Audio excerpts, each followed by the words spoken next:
ഒരു നിഞ്ച ഷിനോബികൾക്ക് അവരുടെ ഹൃദയങ്ങളിലെ സ്നേഹം പോലും മറയ്ക്കുവാൻ പരിശീലനം ലഭിച്ച ഒരു ലോകത്ത് ഒരാൾ മാത്രം അവന്റെ പ്രണയത്തെ ഏറ്റവും ആഴത്തിൽ കുഴിച്ചിട്ടു. രാജ്യദ്രോഹി, കൊലപാതകി, സ്വന്തം രക്തബന്ധം വായിച്ചു കളഞ്ഞ അറുംകൊല നടത്തിയ മനുഷ്യൻ എന്നീ പല പേരുകൾ അവന് സിദ്ധിച്ചിട്ടുണ്ട്. ഇത്തരമൊരു യോദ്ധാവിനെ ഒരിക്കലും നിലനിൽക്കാത്ത ഒരു ഭാവിയിൽ വിശ്വസിച്ച് സ്നേഹിച്ച ഒരു പെൺകുട്ടിയും കൂടി ഉണ്ടായിരുന്നു. എന്നാൽ കാലാന്തരങ്ങളിൽ ഒരു രാത്രിയിൽ ആ വിധി തന്നെ അസാധ്യമായത് ആവശ്യപ്പെട്ടു. ഒടുവിൽ അവളുടെ ഹൃദയം ആ സ്വപ്നത്തിനുള്ളിൽ നിലച്ചപ്പോൾ അവൾ പുഞ്ചിരി തൂകിക്കൊണ്ട് മരണമടഞ്ഞു. കാരണം യുദ്ധത്തിൽ കെട്ടിപ്പിടുത്ത ഒരു ലോകത്തിൽ പോലും ഒരു ക്ഷണികമായ ജീവിതകാലം മുഴുവൻ അവർ സ്നേഹിക്കപ്പെട്ടിരുന്നു. അതെ, welcome to the untold tragic love story of the സാക്ഷാൽ ഇറ്റാച്ചി ഉച്ചിഹ.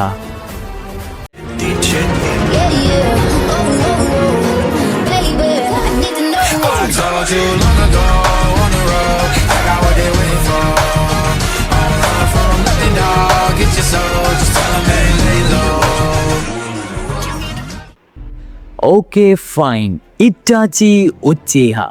പറയും തോറും കേൾക്കും തോറും ഏറ്റവും കൂടുതൽ ആദരവ് അല്ലെങ്കിൽ അഡ്മിറേഷൻ തോന്നിപ്പിക്കുന്ന ഒരു ഒന്നൊന്നര ക്യാരക്ടറാണ് ഈ പറയുന്ന ഇറ്റാച്ചി ഉച്ചിഹ.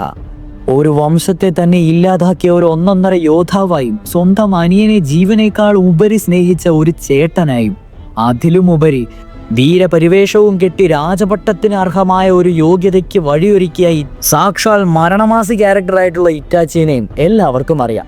എന്നാൽ ഇറ്റാച്ചി ഉച്ചിഹയുടെ പ്രണയത്തെപ്പറ്റി ആർക്കും അങ്ങനെ അധികം അറിയുവാൻ ചാൻസ് ഇല്ല. ഇറ്റാച്ചി ഉച്ചിഹയ്ക്കും ഒരു പ്രണയമുണ്ടായിരുന്നു. നമ്മൾ അതാണ് ഇന്ന് നോക്കുവാൻ പോകുന്നത്. The untold tragic love story of Itachi Uchiha. പറഞ്ഞു തുടങ്ങുകയാണെങ്കിൽ ഇറ്റാച്ചി ഉച്ചിഹയുടെ ചൈൽഡ്ഹുഡ് തന്നെ നമ്മൾ പറഞ്ഞു തുടങ്ങണം. A boy who loved peace more than war എന്ന് തന്നെ പറയണം. ഇറ്റാച്ചിക്ക് യുദ്ധം ചെയ്യുവാൻ ഒട്ടും താല്പര്യമുണ്ടായിരുന്നില്ല. എപ്പോഴും ഐഡിയോളജി സമാധാനപരമായിരുന്നു. അത് തേർഡ് ഷിനോബി വേൾഡ് വാറിനെ വെച്ചുള്ള ട്രോമ ആയിരിക്കാം. അതുകൊണ്ട് തന്നെ നല്ല രീതിയിൽ വാറിനെയൊക്കെ ഹേറ്റ് ചെയ്തിട്ട് ജീവനെ വാല്യൂ ചെയ്ത, ഭയങ്കര രീതിയിൽ സമാധാനത്തിനെ കേട് ചെയ്ത ഒരാളായിട്ടായിരുന്നു ചൈൽഡ്ഹുഡിൽ ഇറ്റാച്ചി ഉച്ചിഹ വളർന്നു വന്നത്. നറൂട്ടോയുടെ മാങ്കയിലും അതുപോലെ തന്നെ നറൂട്ടോ സ്പിൻ ഓഫ് നോവലിലെല്ലാം കറക്റ്റായിട്ട് എഴുതി വെച്ചിട്ടുണ്ട്.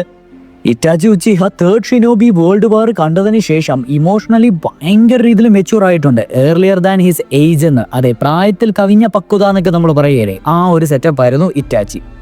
യെസ്, ബട്ട് സ്റ്റിൽ ഇറ്റാച്ചിയുടെ ഏർലിയസ്റ്റ് ലവിനെ നമുക്ക് റൊമാൻറ്റിഫൈ ചെയ്ത് അങ്ങനെ പറയാൻ പറ്റത്തില്ല. അതിലൊരു കോംപ്ലിക്കേഷൻ ഉണ്ട്. അതായത് it was A love for piece and humanities എന്ന് പറയാം, more than A physical relationship. ആ ഒരു ലവ് എന്നിരുന്നാലും അവനെ വേറൊരു രീതിയിലുള്ള ഒരു മൈൻഡിലേക്ക് ആക്കിയെടുത്തെന്ന് തന്നെ പറയാം. യെസ്, ഇറ്റാച്ചി ഉച്ചിഹയുടെ only connected canonic girl relationship എന്ന് പറയുന്നത് ഇസൂമി ഉച്ചിഹ ആയിട്ടാണ്. യെസ്, ക്യാരക്ടർ റെഫറൻസ് നമ്മൾ മാങ്കയിലും നോവലിലും എടുത്ത് നോക്കുകയാണെങ്കിൽ Izumi is the only girl canonically connected to Itachi romantically.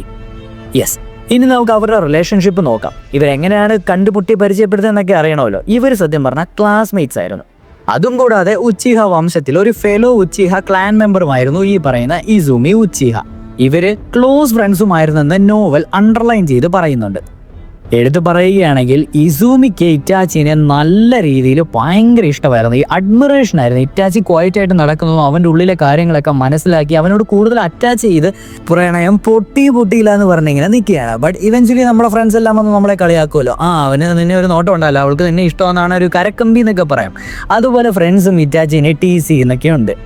And കാനോണിക്കലി over ടൈമിൽ റൊമാൻറ്റിക് ഫീലിങ്സ് നമ്മുടെ ഇസൂമിക്ക് ഇറ്റാച്ചിയോടുണ്ടെന്ന് അഡ്മിറ്റ് ചെയ്യുന്നുമുണ്ട്. അതായത് ഇസൂമി കൺഫസ് ചെയ്തിട്ടുണ്ട് ഇറ്റാച്ചിക്ക് ഇഷ്ടമാണെന്നുള്ള രീതിയിൽ ആദ്യം. ബട്ട് അതിനെ തുടർന്ന് നമുക്ക് കംപ്ലീറ്റ് അതിൻ്റെ ആ ഒരു ക്യാരക്ടർ കിട്ടുന്നത് നോവലിലാണ്. യെസ്, കാനോൺ നോവലായിട്ടുള്ള ഇറ്റാച്ചി ഷിൻഡൻ എന്ന് പറയുന്ന ഒരു നോവലുണ്ട്. ഈ നോവലിലാണ് ഇറ്റാച്ചിയുടെ റിലേഷൻഷിപ്പ് സ്റ്റോറി ക്ലിയർ ആയിട്ട് പറയുന്നത്. Itachi also cared about Izumi എന്ന് നമുക്ക് അറിയുവാൻ സാധിക്കുന്നതും ഈ ഒരു നോവലാണ്. അല്ലാതെ നറൂട്ടോ മാങ്കയിൽ ഇറ്റാച്ചിക്ക് അങ്ങനെ ഒരു അഡ്മിറേഷൻ അങ്ങോട്ടുള്ളതായിട്ട് ഒരു രീതിയിൽ പറയുന്നില്ല. ബട്ട് ഈ ഒരു നോവലിൽ കറക്റ്റായിട്ട് പറയുന്നുണ്ട്. നോവലിൽ എങ്കിൽ പോലും ഇറ്റാച്ചിയുടെ ക്യാരക്ടർ പറയുമ്പോൾ അദ്ദേഹം തന്നെ പറയുന്ന ഒരു കാര്യമുണ്ട്. ഇറ്റാച്ചിക്ക് ലവിനെ ഒരു ട്രാജഡിയിലേക്ക് ലീഡ് ചെയ്യുന്ന പോലത്തെ ഒരു പേടി ഉണ്ടായിരുന്നു. അതുകൊണ്ട് ഇതിന് വലിയ ഇമ്പോർട്ടൻസ് ഒന്നും കടിച്ചിരുന്നില്ല. അതേപോലെ തന്നെ ഉച്ചിഹ ക്ലാനിൻ്റെ പൊളിറ്റിക്കൽ സിറ്റുവേഷൻ ഇറ്റാച്ചിക്ക് ചെറുപ്പം നാൾ തൊട്ട് അറിയാവുന്നതുകൊണ്ട് തന്നെ രാജ്യത്തിന് എന്തെങ്കിലും രീതിയിൽ ഒരു ഇത് ചെയ്തിട്ടുണ്ടെങ്കിൽ ഇറ്റാച്ചിക്ക് എന്തെങ്കിലും ചെയ്യേണ്ടി വരുമെന്നുള്ള ഒരു ബോധം ഇറ്റാച്ചിക്ക് കുഞ്ഞുനാൾ തൊട്ട് ഉണ്ടായിരുന്നു. അതുകൊണ്ട് തന്നെ ഈ ഒരു ലവ് ആ ഒരു മെൻറ്റാലിറ്റിയിലേക്ക് ഇറ്റാച്ചി അധികം പോയിട്ടില്ല. ബട്ട് ഇറ്റാച്ചി അവെയർ ആയിരുന്നു ഇസൂമിക്ക് ഇമോഷണലിയും റൊമാൻറ്റിക്കലിയും ഇറ്റാച്ചിനെ ഇഷ്ടമായിരുന്നെന്ന്. സോ നോവലിൽ ഇറ്റാച്ചിയുടെ മൈൻഡ് വോയിസിൽ കറക്റ്റായിട്ട് പറയുന്നുണ്ട് ഇസൂമി ഇമോഷണലി ഭയങ്കര രീതിയിൽ ഇറ്റാച്ചിക്ക് ഇമ്പോർട്ടൻ്റ് തന്നെ ആയിരുന്നു. ബട്ട് ഇനിയിപ്പോൾ കാനോണിക്കായിട്ട് അതിന് ഊറ്റം നൽകാൻ ഒരു റീസണും കൂടിയുണ്ട്. The night of Uchiha massacre. നമുക്കറിയാം ഉച്ചിഹ വംശത്തിന്റെ അറുങ്കൊല നടന്ന ആ ഒരു രാത്രി ഉണ്ടല്ലോ, ഈ രാത്രിയിൽ ആദ്യം പോയി കൊല്ലുവാൻ ഉദ്ദേശിക്കുന്നത് ഇസൂമിനെയാണ് ഇറ്റാച്ചി. ഇതിന് റീസൺ ആയിട്ട് കാനോൺ നോവലിൽ പറയുന്നത് എന്താണെന്ന് വെച്ച് കഴിഞ്ഞാൽ ഇസൂമിയാണ് ഏറ്റവും ഇമോഷണലി അറ്റാച്ച് ചെയ്തിട്ട് അവളെ ഭയങ്കര രീതിയിൽ കാര്യമായിട്ട് കണ്ടുകൊണ്ടിരുന്ന ഒരു ആള് ഇസൂമിയാണ് നമ്മുടെ ഇറ്റാച്ചിക്ക്. സോ ആദ്യം തന്നെ ഇവളെ കൊന്നു കഴിഞ്ഞിട്ടുണ്ടെങ്കിൽ പിന്നീട് ഒരിക്കലും തൻ്റെ ഫർദർ മിഷന് ഇമോഷണലി അവൻ അത് മനസ്സിലായല്ലോ, എനിക്ക് ഏറ്റവും ഇഷ്ടമുള്ള ഒരാളെ ഞാൻ ആദ്യം കൊന്നു കഴിഞ്ഞു, പിന്നെ ബാക്കിയുള്ളവരെ കൊല്ലാൻ എനിക്ക് അത്ര പാടില്ലല്ലോ, ബാക്കിയുള്ളവരെ എല്ലാം കൊന്നു കഴിഞ്ഞിട്ട് ഇവളെ അവസാനം വെച്ച് കഴിഞ്ഞിട്ടുണ്ടെങ്കിൽ എനിക്കൊരു റിഗ്രറ്റ് അടിക്കും. ആ ഒരു മൈൻഡിൽ ആ ഒരു സെറ്റപ്പിൽ ആദ്യം പോയിട്ട് നമ്മുടെ ഇസൂമിനെയാണ് ഇറ്റാച്ചി ഉച്ചിഹ വധിക്കുവാൻ ശ്രമിക്കുന്നതോ.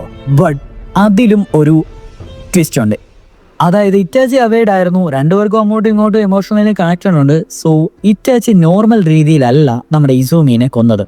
ഇറ്റാച്ചി ഉപയോഗിച്ച ടെക്നിക്ക് സൂക്കയോമി ആയിരുന്നു. നമുക്കറിയാം ഇലൂഷൻസ് ക്രിയേറ്റ് ചെയ്യും.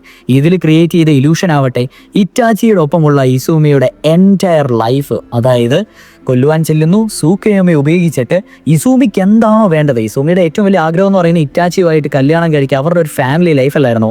ആ ഒരു എൻറ്റയർ ലൈഫ് ഇറ്റാച്ചി സൂക്കയോമി രീതിയിൽ, യെസ് അത് ഫേക്കാണ്, ബട്ട് സൂക്കയോമി രീതിയിൽ ഇസൂമിക്ക് കൊടുക്കുകയാണ്. അവർ കറക്റ്റ് നോവലിൽ എഴുതി വെച്ചിട്ടുണ്ട്. അവർ വളരുന്നുണ്ട്, അവർ ലവ് ചെയ്യുന്നുണ്ട്, ലവ് ഇവോൾവ് ആയി മാരേജ് എത്തുന്നുണ്ട്, പിള്ളേരുണ്ടാവുന്നുണ്ട്, അത് കഴിഞ്ഞ് ഇവർ വാർദ്ധക്യത്തിലെത്തുന്നുണ്ട്. അങ്ങനെ 60-ാമത്തെ വയസ്സ് 70-ാമത്തെ വയസ്സ് വരെ ഇവരിങ്ങനെ ജീവിക്കുന്നുണ്ട്.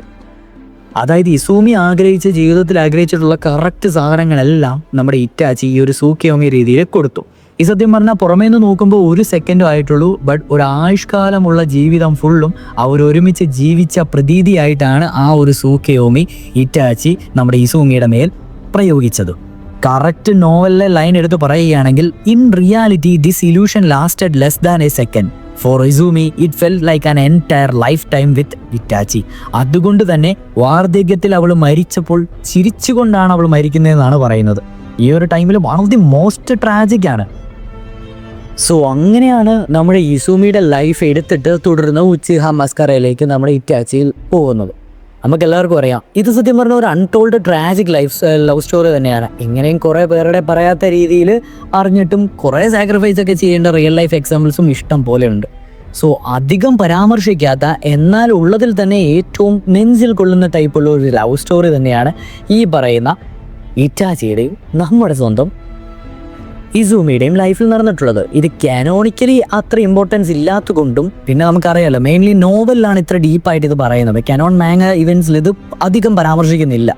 യെസ് നെയിംസ് ഒക്കെ മെൻഷൻ ചെയ്യുന്നുണ്ട്, ബട്ട് നോവലിലാണ് കൂടുതലും ഇതിനെപ്പറ്റി ഡീറ്റെയിൽ ആയിട്ട് നമുക്ക് ലഭിക്കുന്നത്. സോ ഇത് കുറേ പേര് റിക്വസ്റ്റ് ചെയ്ത വീഡിയോ ചെയ്തുകൊണ്ടാണ് നമ്മൾ ചെയ്തത്. ഇതുപോലത്തെ നാറൂട്ടോ റിലേറ്റഡ് എക്സ്പെഷ്യലി ഇങ്ങനെ ഓരോ ക്യാരക്ടർ ലവ് സ്റ്റോറി അവരുടെ ഡെവലപ്മെൻറ്റിൻ്റെ അനാലിസിസ് സെഷൻ വീഡിയോ ഒക്കെ ആയിട്ട് വരുന്നതുവരെ Tata voice next video Tata guys.